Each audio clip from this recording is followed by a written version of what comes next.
For the sixth consecutive year, the Giro d'Italia comes to the fantastic city of Naples. A different finish line, a different result, total carnage on the volcanic cobblestones of old Naples, and a totally unexpected and Italian winner. High drama here at the Giro d'Italia. If you're watching on YouTube, subscribe right now.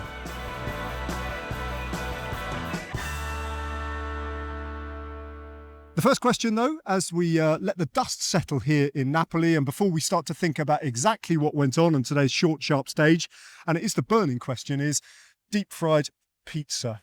It was amazing. Did you get it? Yeah. Talk us through it. Is it like, is it a whole round pizza like that they just drop into the oil? No, it's actually a calzone style pizza. So calzone is like when you merge the two sides of the pizza close together, you know? Yeah.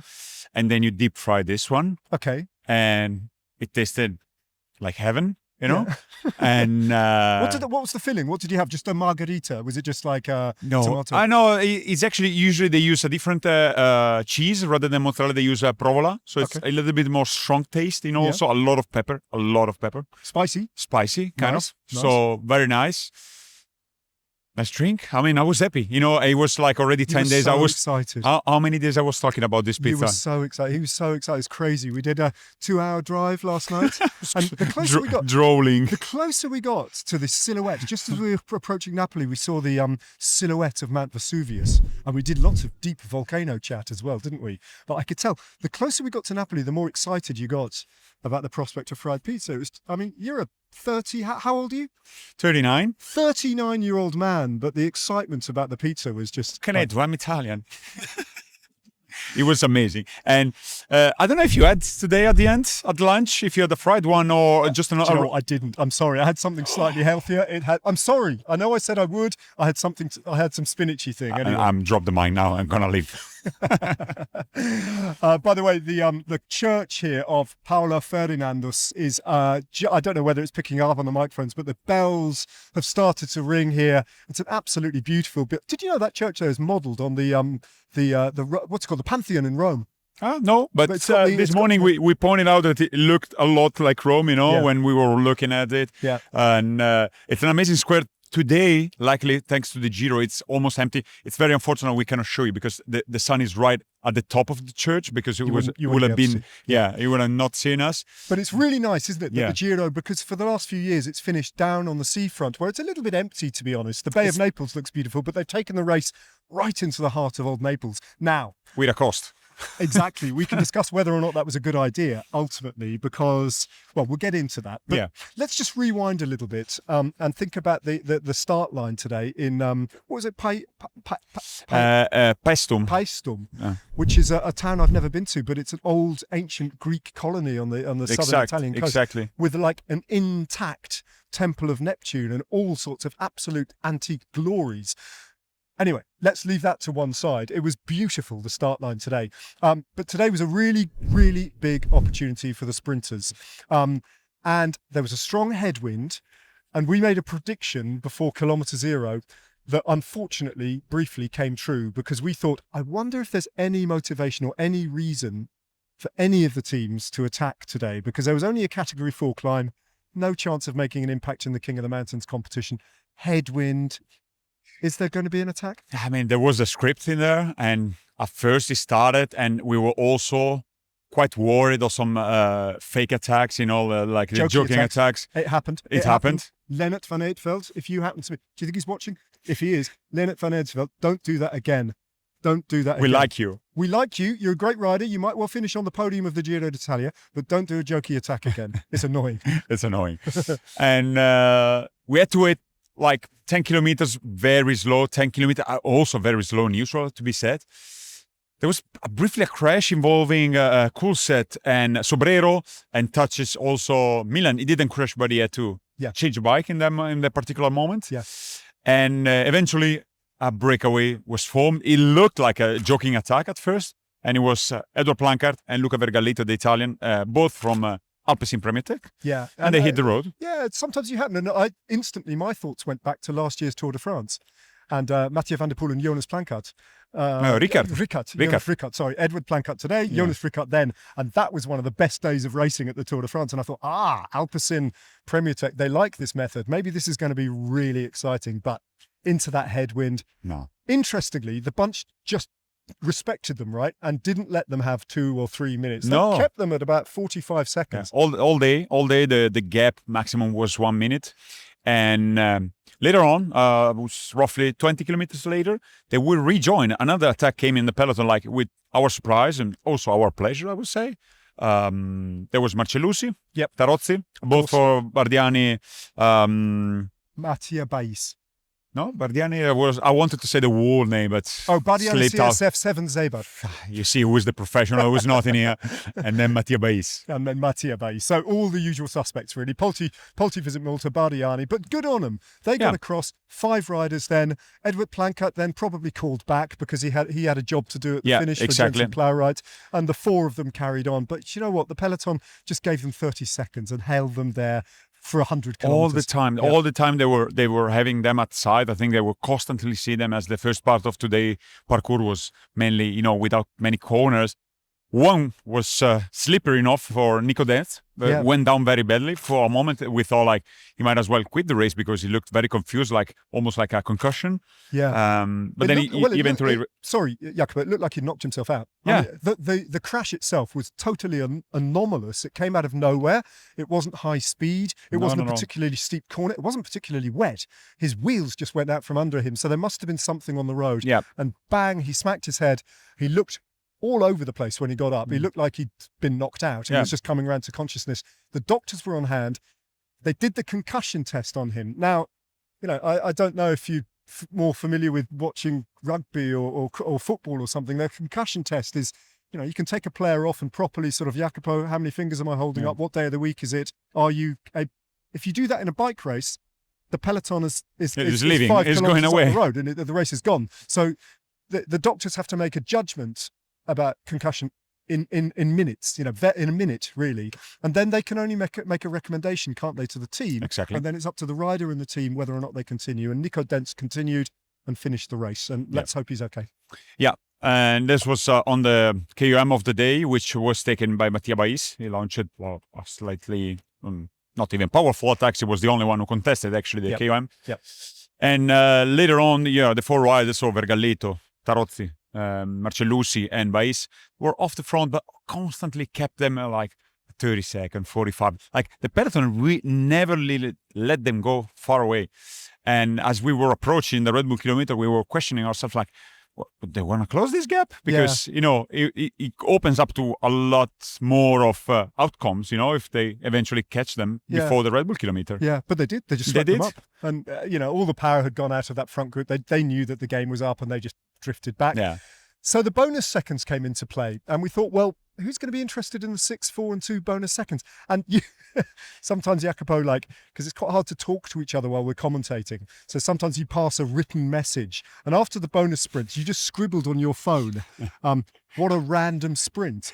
Because the sprint for the bonus seconds featured just as if someone had taken the start list and just shaken it up like that and just spilled out what's a few coming names like that, because it was all over the place, wasn't it? It was Bardiani and Polti and... We were expecting just GC guys going after it, or somebody from the team who tried to prevent the GC guys to get the bonuses, but no one cared. Only Leonard Van Ettel from the GC contenders. There was Magli. He picked up 2 bonus seconds, didn't he? Magli, who got the second. Filippo Magli of Bardiani. And was Crescioli, if I'm not mistaken, in second position. In second place. But you know why? Because, no. Money. For the money. You think all of this for the money? Not Leonard Van Ettel. Surely not him. Leonard Van Ettel was interested in the bonus second, but there's Red Bull is such a big sponsor of that particular tournament that the cash prize available every single day at the Red Bull kilometer is so much bigger than an intermediate sprint. It's 5 times as much. You get €500 for an intermediate sprint. You get 2,500, which is a lot of money if you're a Bardiani rider. It's interesting. It kind of like the disproportionality of the cash prize muddied the picture and brought all these other riders into it, which is kind of cool in a way. That's why we had this very awkward group. Yeah. Segert, right after, from the leader jersey team, over the top, boom. trying to win. He looked behind, nobody willing to go with him. 1 kilometer, and then you just decided, okay, it's not worth it. It stopped as well. So it was full peloton, and we were about 30 kilometers to go, I guess. Then we started 20. It was 20, right, 20. 24k to go. Yeah. And started again the unusual, because it happened already, but we are not used to see Jonas Vingegaard and the whole team at the back of the peloton, completely at the back. Just noodling around, just cruising. I think that there must be some sort of like, statistic. How many times happens that a leader were at the back and, because of a crash, he was not able to win a Grand Tour? And probably there was 0, so they decided, okay, try something different than what we always think is the right thing to do. Yeah. And then we were heading to the sprint. It was a highway, highways-like type of road, for most of the time until 6 kilometers to go. All the teams, lined up one next to each other, seemed like pretty much controlled. Elevated motorway, wasn't it? So Naples, if anyone's ever visited Naples, it's this sprawling, the centre of old Naples, look at it, it's beautiful. But outside of the centre, it's this kind of like sprawling suburbs that cover the whole of the plain inland.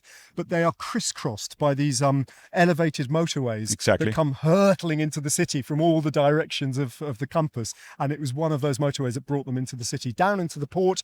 But it was, up until the last few kilometres, it was pretty controlled, wasn't it? All the teams, the roads were so wide that the teams could line up like 8 abreast and all just like hold the same position. Exactly. And it was quite straightforward, not really much problems. And then it's at the point where they exit that particular highway, they enter, the road that leads to the harbor and then to the coastline leading to the city center. A team emerged, I would say, because they were the best organized. They were already at the front at that particular moment, and they were at the finale. And this team is Unibet Rose Rockets, again, for the second straight time, best lead out. And today, by far, despite the outcome of today's stage, best lead out. Chapeau to them. I have to say, hand to them, chapeau. Yeah. It was good teamwork. Absolutely. But then they hit the cobbles with 600 meters to go. They went left-handed onto these cobblestones, and they are hard, smooth, volcanic black cobblestones. If they get wet, they become ice. And all afternoon it had been dry. Now, then, at some point, we didn't notice it at first, the rain had started to fall just lightly, and the cobblestones had got wet. With about 350 meters to go, 400 meters to go, they went round a sweeping right-handed hairpin, effectively.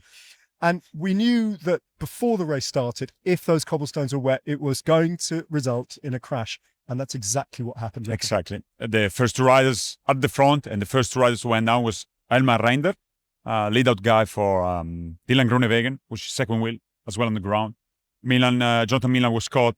Malucelli, Aular, we saw on the ground. Many riders went down. Manier, he survived. He was seated behind Groenewegen. He survived somehow, but just had to, unclip. He has to overcome, Groenewegen legs, like almost bunny hopping him. His chain fell off. I think he lost 5 seconds in there. But in the meantime, camera, back to the race, 2 riders escaped this crash. And it was Ballerini, and on his wheel, Jasper Stuyven. Yeah, absolutely. And they took it to the line, and Davide Ballerini held off Jasper Stuyven. Paul Manier finishing like a freight train. We did have a bit of a camera on our commentary at the finish, and here's a little bit of an insider thing. I've got, as a lead commentator, so much to look at with all these riders going down to try and identify who's in the race, who's not in the race. XDS Astana went in with the plan of riding for their Italian sprinter Matteo Malicelli today. Exactly. I couldn't process the fact that he'd gone down. I saw an XDS Astana rider on the front. My instinct was it must be Malicelli. He's their sprinter. This is why you need a co-commentator like Jacopo Guarnieri, who just calmly points out that rider is Davide Ballerini, and he's about to make history in a personal note and win his first ever Giro stage. So this is how you work as a team of commentators.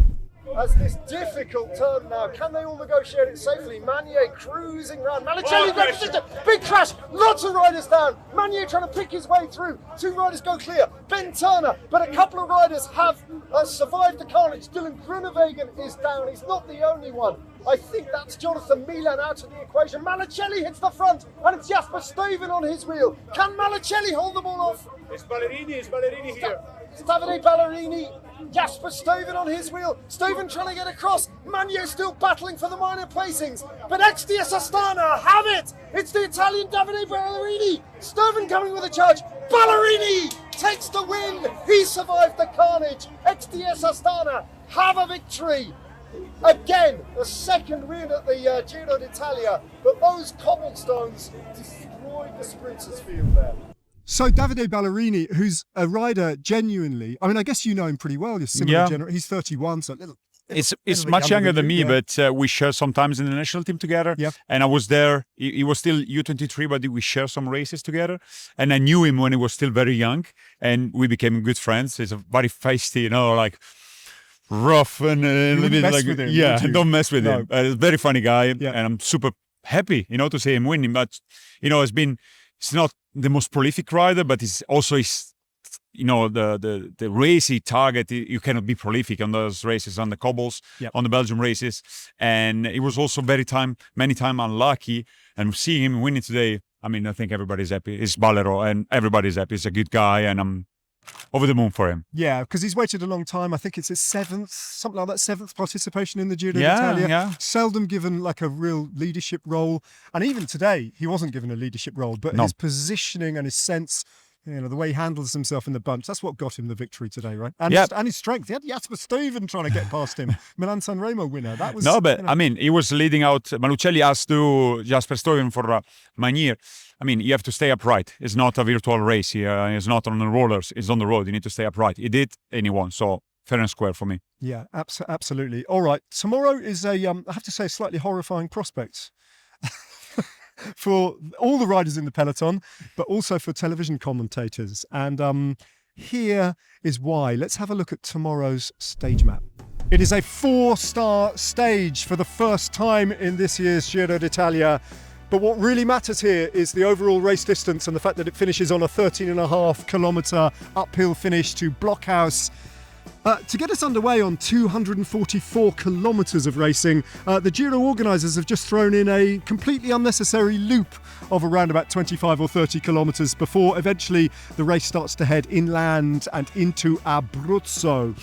Just the one intermediate sprint on the day, and after that, the only categorised climb before the final climb of Blockhouse. This is the only opportunity for those riders who make it into the break tomorrow to look for King of the Mountains points, might score those 18 points for the Cat 2. Then it drops down again, a Red Bull kilometre close to the start of the final climb, and the last ascent of Blockhouse is one of those iconic climbs. And the likelihood is that a breakaway will be caught by then and the general classification race will ignite. And it might be a first opportunity to see what kind of form Jonas Vingegaard is in as he might unleash his first big attack on a big uphill finish. And that's the way the Blockhouse stage looks. It's a mighty long day of racing tomorrow. So an early start for everyone in the bunch, early start for us in the commentary box. So do tune in again tomorrow for our podcast. But in the meantime, we've had an excellent comment in from a listener, a viewer called In the Woodshed, who says, and I'm paraphrasing here, Jacopo, this is one for you. In the Woodshed says, can we hear Jacopo's Italian Peter Sagan voice? I'll explain why. This actually emerged in our podcast series of Never Strays Far last year, and it was spectacular because for years I have been doing what I thought was quite a good Peter Sagan impression. Frison, maybe. On its own, because I interviewed him for year after year after year when he was being Peter Sagan, as he normally is. And I always got the impression that he always talked to Peter Sagan like that, and he's little laughing. And that, I thought, was quite a good Peter Sagan impression. And then I can't remember how it came about, but this guy raced with a very young Peter Sagan a long time ago in the colours of Liquigas. Liquigas, yeah. And I remember saying to you, does he have the same voice in Italian? Yeah, he does. Give us a flavour. He's going to punch me in the face for this anyway. This is Peter Sagan speaking Italian. Ma perché vanno così forte? Non capiscono. He's gonna punch me. I know this. Very good. So tonight, long drive into Abruzzo. Very long, 3 hours. It's like an appetizer for what we have to endure tomorrow. Yeah. Listen, just before we leave Napoli behind us, that there is the Royal Palace, isn't it? Behind us, I think. The Royal Palace? Yes, indeed. Yeah. Yes, indeed. Yeah. And it's the start of the Quartieri Spagnoli. Amazing. Spanish Quarter. Yeah, yeah exactly. Yeah. If you want to have pizza, again, it's all about pizza. Go in there and just grab whatever place you like. Everything is good. It's not just about food, though, is it, Napoli? It's about character and heart and the Neapolitan sense of humour you were telling me is very gentle, isn't it? Yeah, it's subtle and also like it's not about mocking you, but it's like they have this, punchy, when you say something like they respond you on a tone and it's always funny. And at first they might look like at you because you're not from the city. The moment you give them just a little bit, you just start talking with them. They just, covering you with talks and talks. They love talking. And I love them. They're funny. Their energy, you see they grow up on the sea. They have their own music they like. It's like an inner circle of a lot of culture and it's a social... It's an amazing place. I love Napoli. It is an amazing place. We've been here for the last 6 years and I want the Giro d'Italia always to come to Napoli, but preferably not necessarily to have a finish on these cobblestones if the weather forecast is a bit dodgy, because ultimately I think we could say that wasn't really fair, was it, on the riders? It was a gamble. It was a gamble. It was a gamble. I think none of them would be happy tonight except for one man. One man, Davide Ballerini. All right then, thanks for watching again. Please do spread the word. It's going great guns. And apparently, if you are anywhere near Manchester or London, anywhere near the Arndale Centre or indeed Leicester Square, and you look up and see the big advertising billboard, if you hang around, you might just see us over the next couple of days being advertised there for the love of cycling up in lights. Keep liking, subscribing and spreading the word, and we'll see you all again tomorrow. Let's see if we can get our catchphrase right. At the end of this, I don't know how it works really. You have to say for now.